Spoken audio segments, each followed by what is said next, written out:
लहानांपासून मोठ्यांपर्यंत आवडेल असा नाश्ता आज आपण पाहणार आहोत।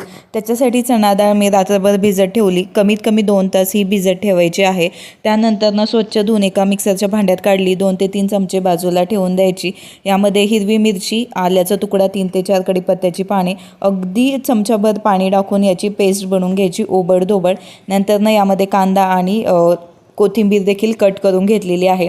आता मिक्सरच्या भांड्यातली डाळ एका मोठ्या भांड्यात काढून घेतली, चवीनुसार मीठ, यामध्ये थोडीशी हळद पावडर देखील टाकू शकता, हिंग चमचाभर, मोठा चमचाभर तांदळाचं पीठ। आता तांदळाचं पीठ कमी जास्त लागू शकतं। जी साईडला डाळ ठेवली होती ना ती देखील टाकून घ्यायची। डाळीने काय होतं की खाताना चांगली लागते, पूर्ण डाळ जी दाताखाली येते ती। कांदा आणि कोथिंबीर टाकून छान हे मळून घ्यायचं। आता याचे वडे न थापता अगदी पातळसर हे थापून घ्यायचं आहे, कारण आपल्याला हे डीप फ्राय न करता शालो फ्राय करायचं आहे। शालो फ्राय न करता देखील तुम्ही अगदी थोडंसं तेल लावून दोन्ही साईडनी खरपूस भाजून घेऊ शकता।